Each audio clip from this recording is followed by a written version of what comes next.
আসসালামু আলাইকুম এভরিওয়ান। অপরাধ গল্পের 10 নম্বর পার্ট। তো চলো বেশি কথা না কইয়া গল্প শুরু করা যাক। স্যারের নাম হচ্ছে আব্দুল রাজ্জাক। তিনি চট্টগ্রাম বিভাগের আর্মির হেড অফিসার এবং আমি সবাই জানে আমি আর্মির চাকরি করি না, কিন্তু আমি স্যারের অধীনে এসকে ধরার জন্য সিক্রেট এজেন্ট হিসাবে আছি। এটা শুধু আমি আর স্যার জানে। রাজ্জাক স্যার বলল, তা ওই দিকের খবর কি? আমি বললাম, স্যার আস্তে আস্তে গোড়ায় পৌঁছাচ্ছি। স্যার বলল, আচ্ছা এই এসকে কে বা কোথায় থাকে? তুমি কি তার কোনো খোঁজ পেয়েছো? আমি বললাম, না স্যার, তাকে আজ পর্যন্ত কেউ দেখেনি, তবে আমি তাকে খুঁজে বের করব, দেখিয়েন স্যার। স্যার বলল, তোমার উপর আমার পুরো বিশ্বাস আছে। আমি বললাম, স্যার আমার মনে হয় নাইম ছাড়াও এসকের লোক আরো আছে আমাদের স্পেশাল ফোর্সে। স্যার বলল, হতে পারে, আচ্ছা আমি নিরাবুদ্দিনকে বলে খোঁজ লাগাবো। আমি বললাম, ওকে স্যার, তা আমাকে এখানে ডাকার কারণ কি? স্যার বলল, খবর আছে আগামী 20 তারিখের মধ্যে দেশের ভিতরে অনেক মারাত্মক অস্ত্র ও বোমা আসবে। যদি এইসব আসে তাহলে এসকে এই দেশ ধ্বংস করে দিবে। আমি বললাম, আজ হচ্ছে 2 তারিখ, তার মানে আরো 18 দিন সময় আছে। সমস্যা নাই স্যার, আমি থাকতে এটা কোনোদিন সম্ভব না, আর সব প্ল্যান করে রাখবো। স্যার বলল, ওকে, তুমি তোমার মতো করে করিও। আমি বললাম, আর স্যার এই মিশনের কথা যাতে কেউ না জানে। স্যার বলল, ওকে, জানবে না। আচ্ছা আরেকটা কথা, তুমি মন্ত্রী রহমানকে ধরছো না কেন? তাকে ধরলে তো সব সমাধান হয়ে যায়। আমি বললাম, স্যার আপনি জানেন না, ওই শালা তার প্রথম ছেলে মরার পর হালকা কুকর্ম জানাজানি হয়ে লুকিয়ে আছে। এখন তো আরেক ছেলে গেছে, এখন তার সব খারাপ কাজ লোকে জানে, এখন কি করে বের হবে? স্যার বলল, তাহলে খোঁজ লাগাও। আমি বললাম, ওই শয়তানকে খুঁজতেছি, পাচ্ছি না। স্যার বলল, ওকে, এখানে বেশিক্ষণ থাকা ভালো হবে না, দরকার হলে কল দিব, কেমন? আমি বললাম, ওকে স্যার। তারপর আমি আমার মতো স্যারের মতো করে চলে গেল। বাড়ি যাওয়ার পথে ফুচকা দেখতে পেলাম, তাই দেরি না করে নীলার জন্য ফুচকা নিয়ে আবার গাড়ি চালাতে শুরু করলাম। কিছুক্ষণের মধ্যে বাসায় চলে আসলাম। তারপর রুমে ঢুকে দেখি নীলা আয়নার সামনে বসে চুল শুকাচ্ছে। আমি আর দেরি না করে নীলাকে পেছন থেকে জড়িয়ে ধরে তার চুলে মুখ ডুবিয়ে দিলাম। কি সুগন্ধ, কি এক অজানা নেশা কাজ করছে। এইদিকে আমার ছোঁয়া পেতে নীলার শরীরে যেন কারেন্ট বয়ে গেল। নীলা বলল, এই কি করছো? আমি বললাম, আমি আমার বউয়ের সাথে যেটা ইচ্ছা সেটা করব, তাতে তোমার কি? নীলা বলল, তার স্বামী মশাই, আমি যে তোমার বউ এটা কি তোমার মাত্র মনে হলো? আমি বললাম, না, মাত্র কেন মনে হবে? নীলা বলল, তাহলে আমাকে না বলে কোথায় চলে গিয়েছো? আমি বললাম, একটা কাজ ছিল সেখানে। আচ্ছা আমার না চকলেট খেতে মন চাইছে। নীলা বলল, তা আমাকে কেন বলছো? আসার সময় নিয়ে আসলে তো হতো। আমি বললাম, সেটা তো তোমার কাছেই আছে। নীলা বলল, একদম আজে বাজে চিন্তা মাথায় আনবে না বলে দিলাম। যাও ফ্রেশ হয়ে আসো, একটু পর খাবার খেতে ডাকবে। আমি বললাম, আচ্ছা যাবো, একটা দিয়ে যাও না আমার বউ। নীলা বলল, মার খাবা নাকি যাইবা? আমি বললাম, দেখ তোমার কাছে আসবই না, আমি দেখবো মজা। এটা বলে ফ্রেশ হতে চলে গেলাম। আর নীলা আমার যাওয়ার দিকে তাকিয়ে মুস্কা একটা হাসি দিয়ে বলল, পাগল একটা, আমিও দেখমু তুমি আমার উপর কতক্ষণ রাগ করে থাকতে পারো। এটা বলে বিছানার দিকে তাকাতেই নীলা দেখতে পেল পলিথিনে কিছু একটা আছে। তাই নীলা বিছানার সামনে গিয়ে পলিথিন খুলে দেখে সেখানে ফুচকা। পাগলটা আমার জন্য ফুচকা আনলো আর আমি নাকি তাকে রাগিয়ে দিলাম। থাক, রিফাত ফ্রেশ হয়ে আসুক, দেখা যাবে না। এইদিকে আমি ফ্রেশ হয়ে রুমে দেখি নীলা নেই, মনে হয় নিচে গিয়েছে। আমি রেডি হয়ে খাবার খেতে গেলাম। সবাই দেখি খাবার টেবিলে বসে আছে। আমি বললাম, আরে তোমরা বসে আছো কেন? খাবার খাও। বাবা বলল, আমরা তোর জন্য বসে আছি, আয় খেতে বস। তারপর সবাই মিলে একসাথে খাবার খেতে লাগলাম। খাবারের স্বাদ আজ আলাদা, কিন্তু অনেক সুস্বাদু হয়েছে। আমি আর কিছু না ভেবে খাবার খাওয়া শেষ করে তারপর বললাম, আম্মু আজকে খাবারের কেমন জানি অন্যরকম লাগছে। আম্মু বলল, লাগবে না, আমার বৌমা রান্না করেছে। আমি বললাম, তাই তো বলি, আজকে খাবার তেমন মজা হলো না কেন? এটা বলে নীলার দিকে তাকাতেই দেখি নীলা আমার দিকে রাগি চোখে তাকিয়ে আছে। নিহাল বলল, মিথ্যা কেন বলছো ভাইয়া, খাবার তো অনেক মজা হয়েছে। আমি বললাম, তোমাদের কাছে ভালো লাগলো, আমার কাছে ভালো লাগেনি। দাদু বলল, তোর যেহেতু আমার নাত বউয়ের রান্না ভালো লাগেনি, তাহলে আজ থেকে বাইরে খাবি। নীলামা, আজ থেকে রিফাতের জন্য খাবার বন্ধ। যাক বাবা, চেয়েছিলাম মজা করতে, পেয়ে গেলাম শাস্তি। নীলা বলল, দাদু তুমি ঠিক বলছো। আমি বললাম, আরে দাদু এমন করে বলছো কেন, আমি তো মজা করছিলাম। আমার কথা শুনে দাদু আর কিছু বলতে যাবে তার আগেই দাদুর ফোনটা বেজে উঠলো। তাই দাদু ফোন ধরে বলল, হ্যালো মামুন, ফোন দিলা যে, কিছু কি হয়েছে? মামুন হচ্ছে আমাদের অফিসের ম্যানেজার। মামুন বলল, না স্যার, তেমন কিছু না, আসলে 2টা বাজে একটা মিটিং আছে, তাই আমি করব নাকি আপনি? দাদু বলল, থাক, তোমার আর কষ্ট করতে হবে না, আমার নাতি যাবে। মামুন বলল, ওকে স্যার, তাহলে আমি ফাইল গুছিয়ে রাখছি। দাদু বলল, কর। আমি বললাম, দাদু কিছু কি হয়েছে? দাদু বলল, তোকে অফিসে যেতে হবে, 2টার দিকে মিটিং হবে। আমি বললাম, ও আচ্ছা যাবনি। দাদু বলল, দেখ আমাদের এখন সাবধানে কাজ করতে হবে, কারণ কোম্পানি এখন অনেক লসে আছে। আমি বললাম, দাদু তুমি চিন্তা করিও না, আমি সব সামলে নিব। এটা বলে খাবার টেবিল থেকে উঠে আমি আমার রুমে চলে গেলাম। রুমে এসে বিছানায় শুয়ে ফোনে কিছু কাজ করছি, হঠাৎ নীলা আমার গায়ের উপর উঠে আমার ফোন হাত থেকে নিয়ে একপাশে রেখে দিল। আমি বললাম, এটা কি হলো, এমন করছেন কেন? নীলা বলল, আমার বর, আমি যা ইচ্ছা তাই করব, তাতে তোর কি? আমি বললাম, আমার সব। নামেন আমার উপর থেকে। নীলা বলল, না নামবো না, আগে বল আমার রান্না মজা হয়নি এটা বললি কেন? আমি বললাম, আমার মুখ, আমি যা ইচ্ছা তাই বলবো, আমার উপর থেকে নামো। নীলা আমার গাল টেনে দিয়ে বলল, ও মা গো, আমার জামের এত রাগ কোথা থেকে আসে গো? আমি বললাম, আমি আপনাকে বলতে বাধ্য নই, এখন আপনি আমার উপর থেকে নামেন তো, আমার ভালো লাগছে না। নীলা বলল, ও আচ্ছা, এটা আগে বলবে না? তোমার ভালো লাগছে না? দাঁড়াও, তোমার ভালো লাগার ওষুধ আমার কাছে আছে, আমি দিচ্ছি। নীলা এটা বলে আমার ঠোঁট তার দখলে নিয়ে নিল। 5 মিনিট পর ছাড়তে দুইজনই হাঁপাতে লাগলাম। আমি বললাম, আরেকটু হলে তো চলে যেতাম। নীলা বলল, কোথায়? আমি বললাম, উপরে। তারপর নীলা আমার বুকে ছোট্ট বাচ্চাদের মতো মাথা রেখে বলল, রিফাত, তুমি আমাকে কখনো ছেড়ে যাবে না তো? আমি বললাম, আরে পাগলি, এমন করে বলছো কেন? আমি কোথায় যাব? নীলা বলল, রিফাত, বিশ্বাস করো, আমি তোমাকে অনেক ভালোবাসি। আমি বললাম, আমিও আমার রাগী বসকে অনেক অনেক ভালোবাসি। তারপর নীলার সাথে হাসি মজার কথা বলতে লাগলাম। এইভাবে কথা বলতে বলতে দেখি অফিস যাওয়ার টাইম হয়ে গেল। তারপর আমি আর দেরি না করে রেডি হয়ে নীলাকে বললাম, তোমার আর আমার ভাইয়ের জন্য ফুচকা আনছিলাম, খেয়ে নিও। আমি অফিসে গেলাম, আল্লাহ হাফেজ। এটা বলে রুম থেকে বের হয়ে দাদু, বাবা, আম্মু থেকে দোয়া নিয়ে অফিসের উদ্দেশ্যে রওনা দিলাম। কিছুক্ষণের মধ্যে অফিসে আসতে সবাই স্বাগত জানাতে লাগলো, নতুন এমডি বলে কথা। সবার শেষে একটা মেয়ে বলে উঠলো, অভিনন্দন স্যার। আমি মেয়েটার হাত থেকে ফুলগুলো নিয়ে একটা মুচকি হাসি দিয়ে কেবিনে চলে গেলাম। আমার পিছন পিছন ম্যানেজার আঙ্কেলও আসতে লাগলো। মামুন মিয়া বলল, তা রিফাত বাবা, কেমন লাগছে তোমার কেবিন? আসলে আগে আমি মাঝে মধ্যে অফিসে আসলে ম্যানেজার আঙ্কেল আমাকে অনেক আদর করতো, একদম নিজের ছেলের মতো। আর যদি আমাকে স্যার বলতো তখন আমি রাগ করতাম, তাই আমি মানা করছি স্যার বলতে। তাই ম্যানেজার আঙ্কেল আমার নাম ধরে ডাকে। আমি বললাম, আঙ্কেল, অনেক সুন্দর লাগছে। তা মিটিং কখন? ম্যানেজার আঙ্কেল বলল, তারা তো চলে এসেছে, এখন যদি আপনি বলেন তাহলে মিটিং রুমে গিয়ে মিটিং করতে পারি। আমি বললাম, ওকে, চলেন আঙ্কেল। তারপর আমি আঙ্কেল থেকে ফাইলের সবকিছু বুঝে নিয়ে আমি আর আঙ্কেল মিটিং রুমে গেলাম। সেখানে প্রায় 2 ঘন্টা মিটিং করার পর আমরা প্রজেক্টটা পেলাম। অনেক খুশি লাগছে, জীবনের প্রথম মিটিং, আর এতে সফল। নিজের মধ্যে একটা ভাব চলে আসছে। মিটিং শেষ করে নিজের কেবিনে বসে পিয়ন চাচাকে বললাম, এই মেয়েকে আমার কেবিনে আসতে বলেন। আমার কথা শুনে পিয়ন চাচা আচ্ছা বাবা বলে চলে গেল। একটু পর কেউ দরজার সামনে থেকে বলে উঠল, আসবো স্যার? আমি বললাম, আসেন মিস জেরিন। তারপর জেরিন আমার কেবিনে ঢুকে বলল, স্যার আমাকে কেন ডাকলেন? আমি বললাম, দেখ, আমরা বন্ধু, সো আমাদের মধ্যে স্যারটার এগুলো চলবে না। তা চাকরি করতে কেমন লাগছে? জেরিন বললাম, ভালো লাগবে না কেন, বন্ধুর অফিস বলে কথা, কিন্তু তুই এটা ঠিক করিসনি। আমি বললাম, কি?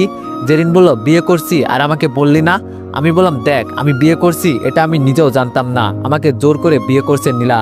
জেরিন বলল, আর তুই করে নিলি? আমি বললাম, কারণ আমি ভালোবাসি তাই। আমার মুখে এমন কথা শুনে জেরিন মুখ কালো করে বলল, আচ্ছা তুই থাক, আমার অনেক কাজ আছে, সইগুলো করতে হবে। আমি বললাম, ওকে যা। এটা বলতে জেরিন চলে গেল আর আমি অফিসের কিছু কাজ দেখতে লাগলাম। অনেক কিছু দেখে অনেক কিছু বুঝলাম এবং নিশ্চিত হওয়ার জন্য রানাকে কল দিলাম। হ্যালো রানা, এর একটু খোঁজ নাও তো। রানা বলল, ওকে ভাই, কালকের মধ্যে পেয়ে যাবেন। তারপর ফোন কেটে একটু স্বস্তির নিঃশ্বাস ফেলে বসতে নীলা ফোন দিল। আমি বললাম, কি বলবা বলো। নীলা বলল, বাড়িতে কখন আসবা? আমি বললাম, দেরি হবে, অনেক রাত হতে পারে। নীলা বলল, ও আচ্ছা, সাবধানে কাজ করো, আর ভুলেও অফিসের কোনো মেয়ের সাথে কথা বলবো না, তা না হলে বুঝতে পারছো? আমি বললাম, মহারানী, আমি বুঝতে পারছি, কারোর সাথে কথা বলবো না, হয়েছে? নীলা বলল, হয়েছে, বাই, আল্লাহ হাফেজ, রাতে সাবধানে আসিও, কেমন? আমি বললাম, ওকে পাগলি। তারপর ফোন কেটে দিয়ে আবার কাজ করতে লাগলাম। অফিস শেষ করে রাতে বাড়ি ফেরার পথে আবার ফোনটা বেজে উঠলো। তাকিয়ে দেখি নিজামুদ্দিন স্যারের ফোন। আমি বললাম, হ্যালো স্যার। নিজামুদ্দিন বলল, রিফাত শোনো, একটু পর রহমান এই জায়গা দিয়ে একটা ড্রাগের ডিল করবে, আমি খবর পেয়েছি, এই সুযোগ তাকে ধরার। আমি বললাম, ওকে স্যার, চিন্তা করিয়েন না, আমি সব সামলে নিব। তারপর আমি গাড়ি ঘুরিয়ে স্যারের দেওয়ার ঠিকানায় চলে গেলাম। সেখানে গিয়ে দেখি একটা পরিত্যক্ত গোডাউন। তারপর ভিতরে গিয়ে দেখি কেউ নেই, কিন্তু স্যার যে আমাকে বলল এখানে বড় একটা ডিল করা হবে, তাই আমি স্যারকে কল দিলাম। হ্যালো স্যার, এখানে তো কিছুই দেখছি না। নিজামুদ্দিন বলল, তাহলে আমাকে একজন ইনফরমেশন করলো ওইখানে হবে। আমি বললাম, তাহলে স্যার আমি কি চলে আসবো? নিজামুদ্দিন বলল, ওকে, তাহলে চলে যাও।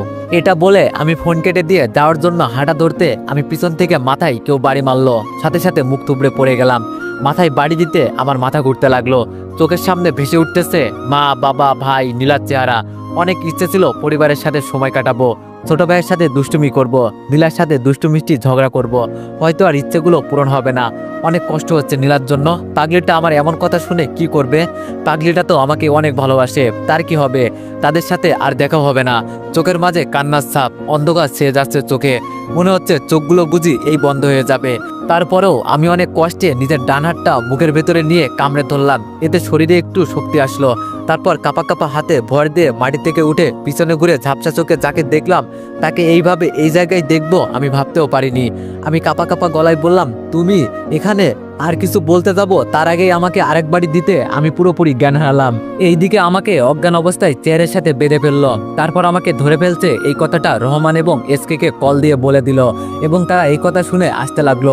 কিছুক্ষণ পরে রহমান ও এসকে একসাথে গোডাউনের ভিতরে ঢুকতেই লোকটি বলে উঠলো, আরে দোস্ত কি অবস্থা, অনেকদিন পরে সবাই একসাথে হলাম। এসকে বলল, তুই ঠিক বলছিস। লোকটি বলল, তা রহমান দোস্ত, তোর ছেলের প্রতিশোধ কিভাবে নিবি এর থেকে? রহমান বলল, তিলে তিলে কষ্ট দিয়ে মারবো শালাকে, আমার একটা ছেলেকেও বাঁচিয়ে রাখলো না শালা, আজকেও শেষ দিন। এসকে বলল, এইসব কি বলছিস তুই, ওকে মারবি কেন? ওকে মারবি না তোরা? রহমান বলল, পাগল হয়েছিস তুই, ওকে মারবো না কেন? ওই শালা আমার 2 ছেলেকে মেরে ফেলছে আর আমি ওকে ছেড়ে দিব, তুই ভাবলি কি করে? এসকে বলল, দেখ তোর ছেলে তো মারা গিয়েছে, এটাকে মেরে তাদের আনতে পারবি না। রহমান বলল, কিন্তু তার বদলা তো নিতে পারবো। এসকে বলল, বদলার থেকে বেশি কিছু নিতে পারবি বেটা। রহমান বলল, মানে কি বলতে চাস তুই? এসকে বলল, তাহলে শোন। এই বলে এসকে তাদের প্ল্যানটা শোনালো। লোকটি বলল, আরে মামা তুই এটা কি প্ল্যান শোনালি? এই বুদ্ধি আমার মাথায় আগে আসলো তো আমি আরো আগে কাম করে দিতাম, এত বছর যা করতে চেয়েছিলাম সেটা আজ হবে। রহমান বলল, না আমি মানবো না, আমি এই শালাকে মারবো। লোকটি বলল, দোস্ত একটু বোঝার চেষ্টা কর, ছেলে তো গেছে, আর এই প্ল্যান মতো কাজ করলে এমনিতেও শালা তিলে তিলে মরবে। এটা শুনে রহমান কিছু একটা চিন্তা করে বলল, আচ্ছা ঠিক আছে তাহলে তাই কর, কিন্তু আমি ওই শালাকে মারবো আগে। কি বলল, আচ্ছা ঠিক আছে। এসকে বলল, তাহলে আমি আমার কাজ করি কেমন? এই বলে এসকে কাকে যেন কল দিল। রাত বাজে এখন 1টা, আমার এখনো খোঁজ নেই। আম্মু নীলা কান্না করতে করতে শেষ। নীলার বাবা মা সাথে সাথে আমাদের বাড়ি চলে আসছে, আর নীলার মা আর আমার আম্মু নীলাকে সান্ত্বনা দিতেছে। বাবা দাদু অনেক জায়গায় ফোন করে খোঁজ নিয়ে দেখলো এবং আমাদের আগের বাসায় গেল, কিন্তু আমাকে পেল না। আব্বু বলল, বাবা আর দেরি করিয়েন না, পুলিশকে জানানো দরকার। দাদু বলল, তুই ঠিক বলছিস। এটা বলে দাদু ফোন বের করে যখনই পুলিশকে কল দিবে তার আগে আননোন নাম্বার থেকে একটা কল আসলো।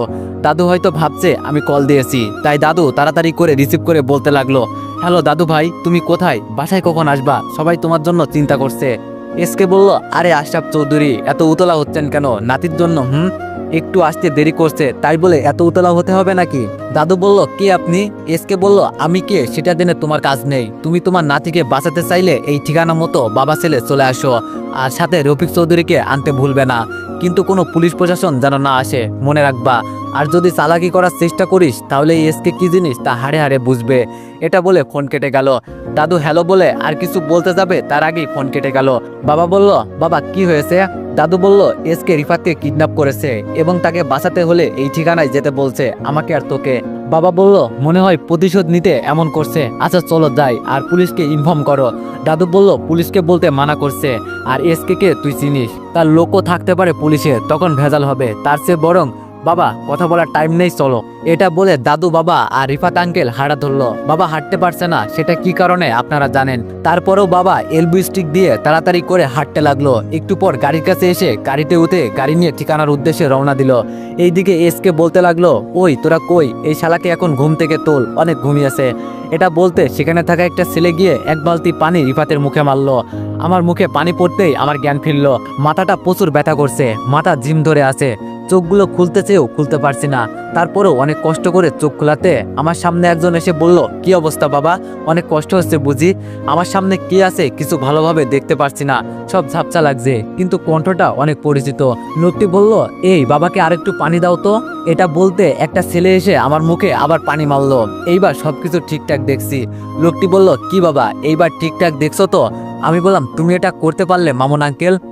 আপনারা ঠিক শুনছেন, এটা হচ্ছে আমাদের অফিসের ম্যানেজার। মামুন বলল, করতে পারলাম, কারণ তুই যদি অফিসে থাকিস তাহলে আমি কিছুই করতে পারবো না, আর আমি বুঝতে পারছি অতি তাড়াতাড়ি বাস খাবো, তাই তুই বাস দেওয়ার আগেই আমি তোকে বাস দিয়ে দিলাম। আমি বললাম, তোমাকে নিজের আপন চাচার মতো ভাবতাম, আর তুমি এটার এই প্রতিদান দিলে, তুমি তো আমাকে ভালোবাসতে।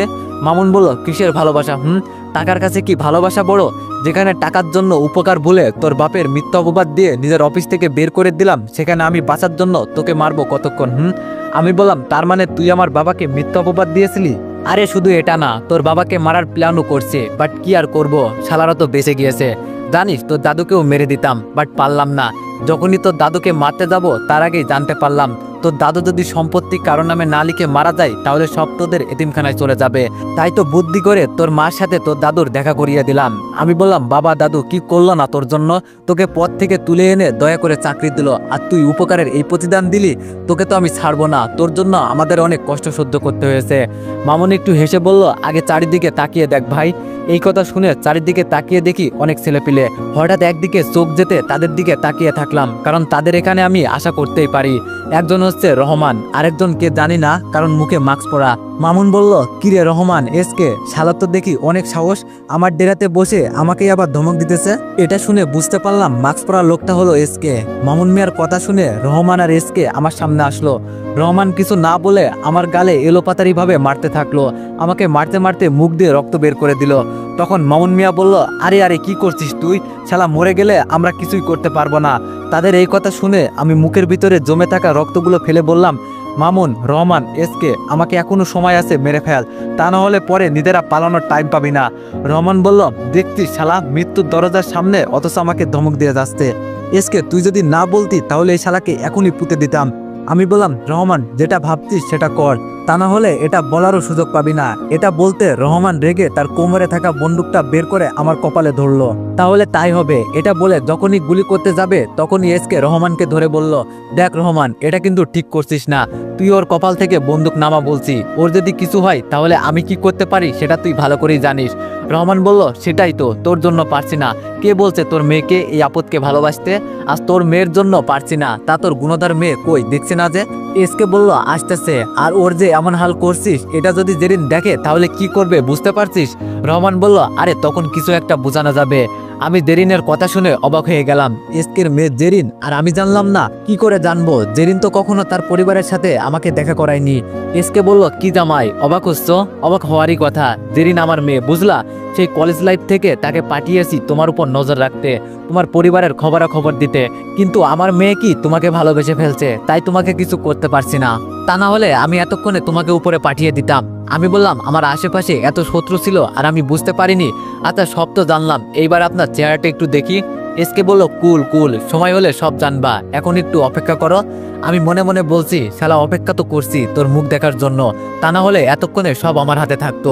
তোকে যদি না দেখি আর মারামারির ভিতরে যদি তুই পালিয়ে যায়, তাই এতক্ষণ সহ্য করছি, তা না হলে। এইদিকে এসকে বলল, এই রহমান, তুই এখনো বন্দুক নামালি না কেন? নামা বন্দুক। এটা বলতে যখনই রহমান আমার মাথা থেকে বন্দুক নামাবে তখনই কোথা থেকে দাদু বলে উঠল, না আমার নাতিকে তোমরা কিছু করিও না, এই তো আমরা চলে এসেছি। এটা বলতে কিছু লোক দাদু, বাবা, আঙ্কেলকে ধরে ফেললো। আমি দাদু, বাবা, আঙ্কেলকে দেখে বললাম, বাবা তোমরা কেন এখানে এসেছো? রহমান, মামুন, তাদের বাড়ি যেতে দে, তোদের যা করার আমার সাথে কর।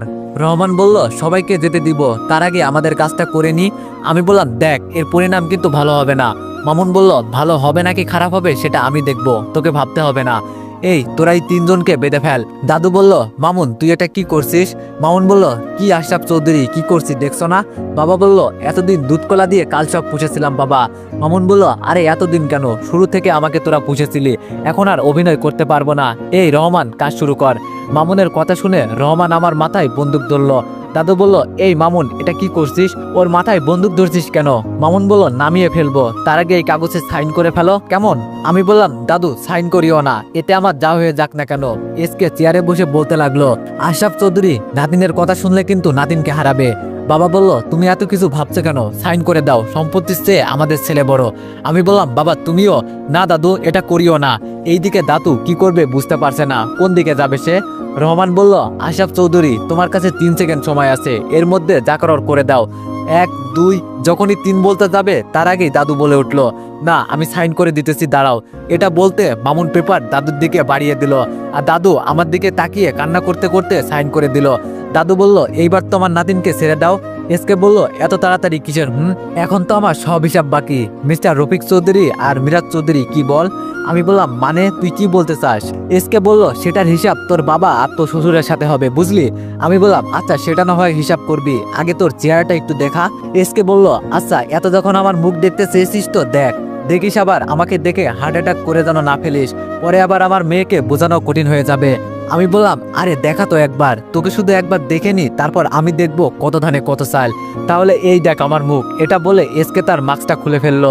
মাস্ক খোলাতে আমি যাকে দেখলাম তাকে দেখে আমি বিশ্বাস করতে পারছি না, এই মানুষটা এত বড় সন্ত্রাসী। আমি বললাম, নিজামুদ্দিন স্যার আপনি? আমি শাহরিয়া খান নিজাম। তোকে আর কিছু বলতে পারবো না, এখন তোর বাবার সাথে আমার হিসাব। এই বলে আমার বাবার সামনে যেতে লাগলো। এইদিকে আমি একটা মুচকি হাসি দিয়ে বললাম, যেটার জন্য এতক্ষণ ধৈর্য ধরলাম সেটার অপেক্ষা এখন শেষ। Boys take position. Yes sir. আমি বললাম ওকে। আমি বলার সাথে সাথে কাজ শুরু করে দিবে। নিজাম বলল, তোর জন্য আমার বাবা তিলে তিলে জেলে পচে মরছে, আর তোকে কিভাবে ছেড়ে দিই বল? এই পাটা ভাঙছে না, সমস্যা নাই, আরেকটা আছে তো, ওইটা না হয় যাবে। বাবা বলল, দেখ তোর বাবা তার কাজের ফল পেয়েছে এখানে। নিজাম বলল, আরে রাখ তোর ফলমূল, আগে আমার কাজ করি। এটা বলে বাবার ভালো পায়ের গোড়ালি বরাবর বন্দুক ধরলো, আর সাথে সাথে বন্দুকের আওয়াজে আমার আব্বু চিৎকার দিয়ে উঠলো।